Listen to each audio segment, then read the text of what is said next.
Very good morning to all of you. कैसे हैं बच्चे? आई होप आप लोग बहुत अच्छे होंगे और आप लोगों का पढ़ाई बढ़िया चल रहा होगा। तो जैसे कि बच्चों को कमेंट्स आ रहा था कि sir business organisation and management इसका आप क्लास प्रोवाइड करा दो, तो मैंने उनके रिक्वेस्ट के बेसिस पे मैंने आज से सोचा है कि मैं ये भी क्लासेस आपको प्रोवाइड कर दूं। तो चलिए सबसे पहला अगर हम बात करें तो हम लोग समझेंगे बिजनेस ऑर्गेनाइजेशन एंड मैनेजमेंट का मतलब क्या है। इसको वन शॉट में हम लोग कवर करेंगे बच्चे। तो आइए बिना टाइम वेस्ट किए हुए हम लोग स्टार्ट करेंगे अपनी क्लास को। आइए, तो बीकॉम सेमेस्टर 1 का है बेटा, जहां पर हम लोग इंट्रोडक्शन की बात करेंगे। बिजनेस ऑर्गेनाइजेशन एंड मैनेजमेंट का मतलब क्या होता है, ये जिसको बूम बोलते हैं, हम वन शॉट में हम लोग कवर करेंगे। आइए बेटा, तो सबसे पहले एक बार ओवरव्यू लिया जाए कि हम लोग आखिर करने वाले क्या है, क्या क्या चीज को हम कंटेंट को कवर करने वाले हैं। तो सबसे पहले हम बात करेंगे इंट्रोडक्शन टू ऑर्गेनाइजेशन। ऑर्गेनाइजेशन का मतलब क्या होता है। फिर उसके बाद हम बात करेंगे इन ऑर्गेनाइजेशन का क्या रोल होता है। उसके बाद नेचर ऑफ मैनेजमेंट, मैनेजमेंट का नेचर क्या होता है। उसके बाद हम बात करेंगे फंक्शंस ऑफ मैनेजमेंट, क्या फंक्शंस क्या कार्य है मैनेजमेंट का, उसके बारे में चर्चा करेंगे। उसके बाद हम बात करेंगे बिजनेस ओनरशिप फॉर्म का मतलब क्या होता है बेटा। और उसके बाद हम बात करेंगे मॉडर्न बिजनेस फॉर्मेट्स, इनके क्या फॉर्मेट्स हैं उन सभी के बारे में हम लोग डिस्कस करेंगे। चलिए एक एक करके हम लोग इन सभी को डिस्कस करते हैं। तो सबसे पहले अगर हम बात करें बिजनेस ऑर्गेनाइजेशन एंड मैनेजमेंट, बेटा बिजनेस ऑर्गेनाइजेशन एंड मैनेजमेंट ये बेसिकली दो शब्दों से मिलकर के बना है बेटा। बिजनेस के ऑर्गेनाइजेशन भी है और प्लस मैनेजमेंट भी है। पहले मैं आपको समझाता हूं चीजों को तोड़ करके। आप लोगों को बिजनेस के बारे में पता है, ऑर्गेनाइजेशन के बारे में पता है, और उसके बाद हम बात करेंगे मैनेजमेंट के बारे में पता है। तो सबसे पहले अगर हम बात करें, welcome to our first semester of BCom. This session covers fundamentals concept of business organisation and management, providing a strong foundation of your future endeavors. We will dive to these essence of organizations, the role of management, different types of ownership structure, और उसके बाद हम बात करेंगे involving business landscape. तो इस तरह से आइए हम लोग बात करते हैं। तो सबसे पहले हम लोग समझते हैं कि ऑर्गेनाइजेशन और मैनेजमेंट का मतलब क्या है। बिजनेस का ऑर्गेनाइजेशन और मैनेजमेंट का मतलब क्या समझते हैं। तो बेटा यहां पर बिजनेस ऑर्गेनाइजेशन प्लस मैनेजमेंट की बात हम करेंगे। तो सबसे पहले हम लोग समझते हैं ऑर्गेनाइजेशन का मतलब क्या है। सबसे पहला वर्ड क्या है, ऑर्गेनाइजेशन। तो बेटा a structured group of working towards shared गोल, यानी एक ऑर्गेनाइजेशन में काम करने वाले सभी व्यक्ति का, सभी एम्प्लॉइज का कॉमन ऑब्जेक्टिव होगा, that is organisational growth. Organisation की कैसे हम ग्रोथ को पूरा कर सकते हैं, ऑर्गेनाइजेशन को टारगेट को कैसे अचीव करना है। तो यहां पे काम करने वाले ईच एंड एवरी एम्प्लॉइज यही चाहते हैं कि ऑर्गेनाइजेशन को कैसे हम आगे लेकर के जाएंगे बेटा। तो यहां पर एक स्ट्रक्चर ग्रुप ऑफ वर्किंग, यहां पर काम करने वाले सभी, वी ऑल्सो अ टीम, सभी लोग टीम होते हैं। वहां पर जो भी व्यक्ति इंप्लॉय होते हैं वो सभी टीम है, टीम के साथ काम करते हैं। तो यहां पर अगर बात करें ऑर्गेनाइजेशन, ऑर्गेनाइजेशन में काम करने वाले ईच एंड एवरी एम्प्लॉइज जो होते हैं, सभी का कंट्रीब्यूशन की जरूरत होती है जब ऑर्गेनाइजेशन की ग्रो होती है बेटा। तो ये बात का ध्यान रखेंगे। The structure group of working towards share goal, this is called organisations. उसके बाद अगर हम बात करें मैनेजमेंट का क्या रोल है, मैनेजमेंट की अगर बात करें तो मैनेजमेंट क्या होता है बेटा, मैंने ऑलरेडी आपको बता रखा है। मैनेजमेंट का मतलब होता है management is a process. Management is a process जहां पर प्लानिंग करते हो, ऑर्गेनाइजिंग करते हो, स्टाफिंग करते हो, डायरेक्टिंग करते हो, कंट्रोलिंग करते हो। इन प्रोसेस के थ्रू एक ऑर्गेनाइजेशन अपनी गोल को अचीव करता है बेटा, this is called management. Management होना जरूरी है, चाहे ऑर्गेनाइजेशन का साइज बड़ा हो, चाहे ऑर्गेनाइजेशन का साइज छोटा हो, चाहे ऑर्गेनाइजेशन प्रॉफिट मेकिंग हो, चाहे ऑर्गेनाइजेशन नॉन प्रॉफिट मेकिंग हो, कोई सा भी ऑर्गेनाइजेशन हो बेटा, मैनेजमेंट के बिना काम नहीं चलेगा। मैनेजमेंट अगर अच्छी होगी, आपका टीम स्पिरिट अगर अच्छा होगा, तभी आपका ऑर्गेनाइजेशन बूम करेगा, तभी आपके ऑर्गेनाइजेशन की गोल अचीव हो पाएगी। तो ध्यान रखिएगा, एक ऑर्गेनाइजेशन में मैनेजमेंट होना बहुत जरूरी है। मैनेजमेंट अगर रेस्पॉन्सिबल है तो ही आपका ऑर्गेनाइजेशन का रिजल्ट अच्छे तरीके से आप अचीव कर पाओगे। तो यहां पर मैनेजमेंट का क्या रोल है, efficiently utilising of resources for effective goal achievement. बेटा जी यहां पर हमारे पास जो रिसोर्सेस होती हैं, जो हमारे पास साधन होती है, उसका 100% हम यूटिलाइजेशन कर पाते हैं by the help of team, by the help of अच्छे मैनेजमेंट बेटा। तो इन सभी का बहुत ज्यादा इंपॉर्टेंट रोल होता है। और ऑर्गेनाइजेशन को जो जो हमारे पास रिसोर्स होती है उनका 100% यूटिलाइजेशन करने में और ऑर्गेनाइजेशन की गोल को अचीव करने में, एफिशिएंटली और इफेक्टिवली मोड में करने के लिए हमें हेल्प करती है बेटा, this is called organisation management. समझ में आ गया, पॉइंट्स क्लियर है। चलिए आगे हम बढ़ेंगे। आइए अब हम लोग बात करेंगे ऑर्गेनाइजेशन शेपिंग आवर वर्ल्ड। तो आइए सबसे पहले अगर हम बात करें बेटा यहां पर तो क्या चीज है, सबसे पहले अगर हम बात करें तो यहां पर है इकोनॉमिक इंपैक्ट, उसके बाद सोशल इंपैक्ट, उसके बाद कल्चरल इंपैक्ट। कहने का मतलब ऑर्गेनाइजेशन की शेपिंग की हम बात करें, वर्ल्ड में कैसे इंपैक्ट दे रहा है, किन चीजों पर इंपैक्ट देता है बेटा, उसके बारे में अगर चर्चा करें तो सबसे पहले इकोनॉमी पे इंपैक्ट देता है, प्रोवाइड करता है goods and services and employment. बिल्कुल सही बात है, एक इकोनॉमी के अंदर क्या करता है, गुड्स एंड सर्विसेज को प्रोवाइड करने के साथ साथ एम्प्लॉयमेंट को भी प्रोवाइड करने का काम कौन करता है, ऑर्गेनाइजेशन करता है। कल्चरल इन्फ्लुएंस की बात करें तो preserving and promoting values of practice through, तो यहां पर प्रमोट किया जाता है किसको बेटा, यहां पर प्रैक्टिसेस को, वैल्यूज थ्रू प्रैक्टिसेस।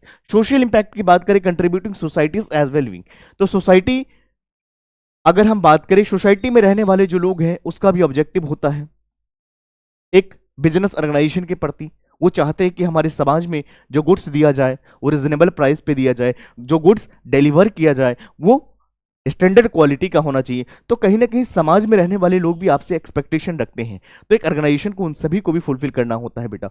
आई बात समझ में। यहां पर बेटा जी अगर हम बात करें top level management, there are 3 levels of management, top level, middle level and lower level. कौन कैसे किस में कौन आएंगे वो सब कुछ हम आपको बताएंगे। तो इस सारे के सारे टॉप लेवल ऑर्गेनाइजेशन है। टॉप लेवल ऑर्गेनाइजेशन के अंदर किसी भी कंपनी का president, chairman, board of director ये लोग आते हैं बेटा। आया बात समझ में। चलो उसके बाद इसेंस ऑफ मैनेजमेंट, तो बेटा अगर सिंपल वर्ड्स में अगर हम कहें तो coordination is the essence of management. Coordination जो होता है बेटा इसेंस होता है किसी भी मैनेजमेंट का, बिना कोऑर्डिनेशन किए काम नहीं चलता। ऑर्गेनाइजेशन में कोऑर्डिनेशन करना है, कोऑपरेट करना है, इंडिविजुअलाइजेशन नहीं करना है, सभी लोग मिल करके काम करेंगे, टीम के साथ काम करेंगे, सभी का एक ही ऑब्जेक्टिव होगा, कॉमन गोल होगा कि ऑर्गेनाइजेशन को कैसे हम आगे लेकर के जाएंगे, ऑर्गेनाइजेशन के गोल को कैसे अचीव करेंगे, ऑर्गेनाइजेशन की जो टारगेट है उसको कैसे हम पूरा कर सकते हैं। तो इन सभी चीजों को हमें पूरा करना होता है। आइए बेटा सबसे पहले बात करेंगे management is a goal oriented process. बेटा जी मैंने ऑलरेडी आपको बता रखा है कि मैनेजमेंट की अगर बात करें तो मैनेजमेंट का मतलब होता है management is a process. Management एक प्रोसेस होता है जहां सबसे पहले प्लानिंग करते हो, फिर ऑर्गेनाइजिंग करते हो, फिर स्टाफिंग करते हो, फिर डायरेक्टिंग करते हो, फिर कंट्रोलिंग करते हो। बेटा इन सभी एलिमेंट्स के थ्रू, इन सभी प्रोसेस के थ्रू एक ऑर्गेनाइजेशन अपनी गोल को अचीव करता है बेटा with the help of effectively और एफिशिएंटली मोड में, हम उसको बोलते हैं मैनेजमेंट। फिर हमने बात करा कि what the missions of management, management का क्या इसेंस। सबसे पहले management is a goal oriented process.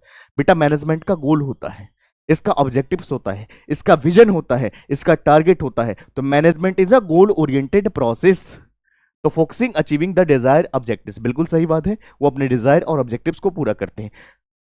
Pervasive की अगर बात करें बेटा तो ऑर्गेनाइजेशन का साइज बड़ा हो, ऑर्गेनाइजेशन का साइज छोटा हो, ऑर्गेनाइजेशन प्रॉफिट मेकिंग हो, ऑर्गेनाइजेशन नॉन प्रॉफिट मेकिंग हो, चाहे ऑर्गेनाइजेशन कैसा भी क्यों ना हो, लेकिन मैनेजमेंट के बिना तो काम नहीं चलेगा ना बेटा। हर ऑर्गेनाइजेशन को मैनेजमेंट की जरूरत पड़ता है, चाहे वो बड़ा लेवल पे हो, चाहे छोटा लेवल पे हो, चाहे प्रॉफिट मेकिंग हो, चाहे नॉन प्रॉफिट मेकिंग हो, हर ऑर्गेनाइजेशन को चाहिए होता है मैनेजमेंट। मैनेजमेंट के बिना काम नहीं चलती बेटा। तो present in all types of organisation is called pervasive. आइए बेटा डायनेमिक। बेटा जी मैनेजमेंट फ्लेक्सिबल नेचर के होते हैं, ये चेंजेस होते रहते हैं, ये डायनेमिक नेचर के होते हैं, ये फिक्स नहीं होते हैं, ये टाइम के साथ साथ। जैसे अगर हम बात करें बेटा नोकिया मोबाइल आज मार्केट से रिमूव क्यों हो गया, क्योंकि टाइम के साथ साथ उसने अपने आप को चेंज नहीं किया। तो बेटा जी ये डायनेमिक नेचर के होते, डायनेमिक वर्ड का मतलब होता फ्लेक्सिबल नेचर के होते हैं। तो यहां पर चीजें चेंज होती रहती है, तो समय के साथ साथ आपको चेंजेस लाना जरूरी है बेटा। आई बात समझ में। Adopting to changes in the environment, this is called dynamic. आया बात समझ में। चलो आगे बढ़ेंगे बेटा। उसके बाद इसेंशियल फंक्शंस ऑफ मैनेजमेंट। बेटा जी मैंने अभी जस्ट आपको बताया कि मैनेजमेंट का फंक्शंस क्या होता है। तो मैनेजमेंट इज अ प्रोसेस जहां पर प्लानिंग करते हो, ऑर्गेनाइजिंग करते हो, स्टाफिंग करते हो, डायरेक्टिंग करते हो, कंट्रोलिंग करते हो, इन सभी प्रोसेस के थ्रू। बट बताओ आप, अगर आपने प्लानिंग करा, प्लान तो कर लिया, ऑर्गेनाइजेशन नहीं है, कहां पे काम करोगे, किसके लिए काम करोगे। ऑर्गेनाइजिंग भी कर लिया, स्टाफ नहीं है, किसके साथ काम करोगे, काम कौन करेगा। ऑर्गेनाइजेशन खाली पड़ा हुआ है, चेयर खाली पड़ा हुआ है, कि ऑर्गेनाइजेशन का गोल अचीव हो पाएगा, नहीं बेटा, स्टाफ का होना जरूरी है। और उसके बाद क्या, डायरेक्टिंग। बेटा जी स्टाफ भी है लेकिन सभी बातें करने में लगे हुए, फालतू की बातें कर रहे हैं, राजनीतिक की बातें कर रहे हैं, टाइम पास कर रहे हैं। क्या आपका ऑर्गेनाइजेशन का गोल पूरा अचीव हो पाएगा, नहीं। बट लास्ट में क्या करेंगे, कंट्रोलिंग करना। भैया जिसको जो हमने काम दिया क्या वो काम हो रहा है ऑर्गेनाइजेशन में सही तरीके से, नहीं हो रहा है, कैसे हो रहा है, कौन क्या कर रहा है, ये सभी को देखने का काम, अभी जो हमने प्लानिंग करा था उसके मुताबिक काम चल रहा है कि नहीं चल रहा, ये कंट्रोलिंग के अंदर आता है बेटा। ये सारी की सारी चीजें आपको समझना होगा। तो सबसे पहले प्लानिंग की बात करें बेटा, तो planning setting goals, strategies and action plan. तो बेटा सबसे पहले आप एक गोल को सेट करते हो, स्ट्रैटेजीज बनाते हो, एक्शन लेते हो प्लान की तरह। उसके बाद ऑर्गेनाइजिंग की बात करें बेटा, तो एक स्ट्रक्चर होता है, एक्सट्रैक्टिंग रिसोर्सेज, जहां पर रूल्स एंड रिस्पॉन्सिबिलिटीज दिया जाता है। एक ऑर्गेनाइजेशन के अंदर क्या दिया जाता है, जो एक ऑर्गेनाइजेशन के रिसोर्सेज होते हैं वहां पर रूल्स एंड वहां रिस्पॉन्सिबिलिटीज दिया जाता है, किसका क्या रोल रहेगा, कौन क्या काम करेगा, किसका क्या जिम्मेदारी होगा, एक ऑर्गेनाइजेशन के अंदर सौंपा जाता है। उसके बाद स्टाफिंग, बेटा जी एक स्टाफ का होना जरूरी होता है ऑर्गेनाइजेशन में, रिक्रूटिंग करना होता है, हायरिंग करना होता है, ट्रेनिंग करना होता है, स्किल्स। तो यहां पर एचआर डिपार्टमेंट होते हैं, हायरिंग करते हैं, कैसे एम्प्लॉयज को, कैसे कैंडिडेट को अपने ऑर्गेनाइजेशन में हायरिंग करेंगे जो उनके लिए फायदेमंद होगी। तो इस तरह से डिपार्टमेंट होता है, HR department, sales and marketing department, सारे डिपार्टमेंट्स अलग अलग होते हैं बेटा। डायरेक्टिंग की बात करें तो यहां पर क्या करना होता है, guiding and leading employees towards goal, हम गाइड करते हैं अपने एम्प्लॉयज को अपने ऑर्गेनाइजेशन के गोल को पूरा करने के लिए। कंट्रोलिंग का मतलब क्या होता है, मॉनिटरिंग करना, process and ensuring are made. तो इस तरह से हम सभी को काम करते हैं बेटा। समझ में आ गया पॉइंट्स? चलिए आगे बढ़ेंगे। उसके बाद अगर बात करें मैनेजरियल स्किल्स की बात करें, the foundations of success, foundations for success की अगर बात करें, मैनेजरियल स्किल्स की बात करें बेटा, यहां पर द फाउंडेशंस फॉर सक्सेस की बात करें तो कॉन्सेप्चुअल स्किल्स होता है यहां पर। आइए, understanding the big pictures, human skills involve होता है बेटा, यहाँ पर टेक्निकल स्किल्स होता है। ह्यूमन स्किल्स में क्या होता है बेटा, इंटरपर्सनल कम्युनिकेशन एंड मोटिवेशंस की बात करते हैं। एक ऑर्गेनाइजेशन में काम करने वाले एम्प्लॉय 24/7 क्या मोटिवेट रह सकता है, नहीं रह सकता है, वो डिमोटिवेट हो सकता है, तो उनको मोटिवेट करके और कैसे ऑर्गेनाइजेशन में काम कराना है ये भी काम करना जरूरी होता है बेटा। और उसके बाद expertise in specific task and process, तो हम उसको क्या बोलते हैं बेटा, टेक्निकल स्किल्स बोलते हैं। आइए, forms of ownership, choosing the rights structure. तो सबसे पहला सोल प्रोप्राइटरशिप की बात करेंगे बेटा, पार्टनरशिप क्या होता है, कॉर्पोरेशन क्या होता है। तो सबसे पहले सोल प्रोप्राइटरशिप की बात करें बेटा, सोल प्रोप्राइटरशिप एक सिंगल मैन ओनरशिप की हम बात करते हैं। यहां पर एक ही सिंगल मैन ओनरशिप होता है बेटा, सिंगल ओनरशिप होता है, सिंपल टू स्टैब्लिश, बहुत इजीली तरीके से इसको स्टैब्लिश कर सकते हैं। इसके क्या मेरिट्स है, क्या डिमेरिट्स है, बहुत इजी होता है करना। यहां पर इसकी लायबिलिटी क्या होता है बेटा, लिमिटेड होती है। इस तरह से चीजें हम करेंगे। लेकिन अगर हम बात करें डिमेरिट्स में, तो भैया लैक ऑफ कैपिटल, बहुत ज्यादा कैपिटल इकट्ठा नहीं कर सकते, कल को वो कहीं चले जाएंगे, उनका बिजनेस स्टॉप हो जाएगा। तो इससे भी इस तरह से पार्टनरशिप की बात करें तो पार्टनरशिप का डेफिनेशन लिखा है section 4 of the Indian partnership act 1932। ये कहता है कि partnership is the relationship between two or more persons who have agreed to share profit of the business carried by all or any of them acting for all.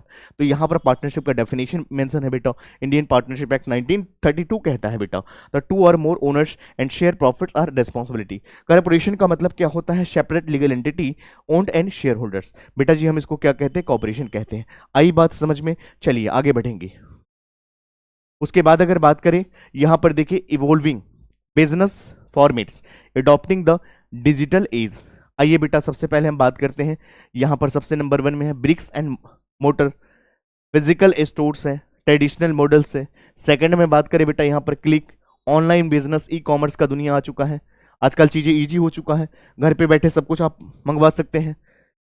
BRICS and click, तो blending online offline presence यहां पर आ चुका है। उसके बाद अगर बात करें ई कॉमर्स, आप लोगों को पता है फुल डिजिटल ऑपरेशन हो चुका है, तो यहां पर डिजिटल फॉर्म की हम बात कर रहे हैं बेटा। आया बात समझ में? चलिए आगे बढ़ेंगे। उसके बाद franchising, a powerful business models. बेटा जी यहां पर एग्जांपल की अगर हम बात करें, फ्रेंचाइजिंग का मतलब क्या होता है, देख लो यहां पर एनिमेशन के थ्रू हम आपको समझा रहे हैं। यहां मैकडोनल्ड्स की अगर हम बात करें, देख लो ये एग्जाम्पल है। तो यहां पर अगर हम बात करें फ्रेंचाइजिंग की बात करें, फ्रेंचाइजिंग की बात करें, पावरफुल बिजनेस मॉडल्स इसको हम कहते हैं। आइए सबसे पहले अगर बात करें फ्रेंचाइजर कौन होते हैं, तो ग्रांट्स राइट टू यूज, एक वो व्यक्ति होते हैं rights to use the brand and business model. तो यहां पर हम क्या करते हैं, यूज करते हैं किसको, ब्रांड नेम को बिजनेस मॉडल्स के अंदर। फ्रेंचाइजी कौन होता है, जो पे करता है fees to operate under the franchiser system. तो फ्रेंचाइजी वो लोग होते हैं जो फी पे करते हैं किसके, फ्रेंचाइजर को, और यहां पर क्या होते हैं, उसके बदले में वो नाम का यूज कर रहा होता है बेटा, उसका गुडविल का यूज कर रहा होता है, हम उसको बोलते हैं फ्रेंचाइजर। फ्रेंचाइजर वो पर्सन होते हैं जो क्या करते हैं, grants rights to use the brand यानी उसके ब्रांड को यूज कर रहा होता है बिजनेस के अंदर। फ्रेंचाइजी वो लोग होते हैं जो यहां पर क्या कर रहे होते हैं, पे कर रहे होते हैं, to pay the fees to operate under the franchiser system. Example के लिए आप ये ले सकते हैं मैकडोनल्ड्स, ये आपके एग्जाम्पल्स हैं किसका, फ्रेंचाइजीज बिजनेस का। क्लियर है बेटा? चलिए आगे बढ़ेंगे। उसके बाद आउटसोर्सिंग का मतलब क्या होता है बेटा, इसके बारे में समझेंगे। Leveraging expertise and efficiencies. Outsourcing offers two compelling advantage that can drive the business forward. ये क्या करता है, बिजनेस को फॉरवर्ड करता है बाय लिवरेजिंग स्पेशलाइज एक्सपर्टाइज। तो यहां पर हम बात करते हैं बेटा specialise expertise, you can reduce the cost. इसके थ्रू अगर हम बात करें बेटा आउटसोर्सेस की बात करें, leveraging expertise and efficient outsourcing की बात करें बेटा, तो ये क्या करते हैं, रिड्यूस करते हैं क्या, कॉस्ट एंड फीस।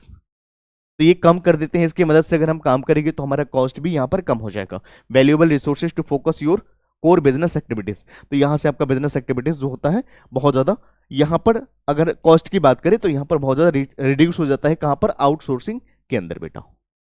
चलिए उसके बाद आज की क्लास को अगर हम रिकैप करें तो हम लोगों ने क्या समझा, सबसे पहले समझा ऑर्गेनाइजेशन का डिफाइंड हमने करा, तो groups working towards common goal. यहां पर जो ग्रुप्स होते हैं वो काम कर रहे होते, वर्किंग होते हैं ऑर्गेनाइजेशन के कॉमन गोल के लिए। रोल इन सोसाइटी की बात करें, इकोनॉमिक सोशल कल्चरल कंट्रीब्यूशन की हम बात करते हैं बेटा। नेचर ऑफ मैनेजमेंट की बात करें, गोल ओरिएंटेड होता है, परवेसिव होता है, डायनेमिक नेचर के होते हैं बेटा। फंक्शंस ऑफ मैनेजमेंट की बात करें, प्लानिंग हो गया, ऑर्गेनाइजिंग हो गया, स्टाफिंग, डायरेक्टिंग एंड कंट्रोलिंग की हम बात करते हैं। और उसके बाद अगर हम बात करें मैनेजरियल कॉम्पिटेंसीज की बात करें तो technical, human and conceptual skills की हम बात करेंगे। और ओनरशिप फॉर्म्स की अगर बात करें बेटा यहाँ पर, तो सोल प्रोप्राइटरशिप की हम बात करेंगे, पार्टनरशिप और कॉर्पोरेशन के बारे में हमने बात करा। उसके बाद हम बात करें बिजनेस के क्या फॉर्मेट्स है, bricks and mortars, click, e commerce, franchising के बारे में भी मैंने बताया। मैंने मैकडोनल्ड्स का भी एग्जाम्पल दिया था, इस तरह से मैंने आपको समझाया बेटा। समझ में आ गया इतना पॉइंट्स?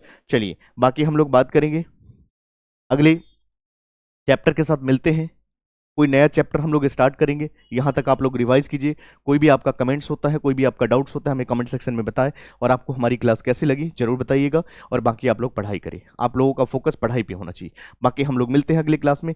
पीपीटी अगर चाहिए इसका तो आप हमें टेलीग्राम ज्वाइन कर सकते हैं, वहाँ से आप एक्सेस कर सकते हैं। Thank you so much, take care.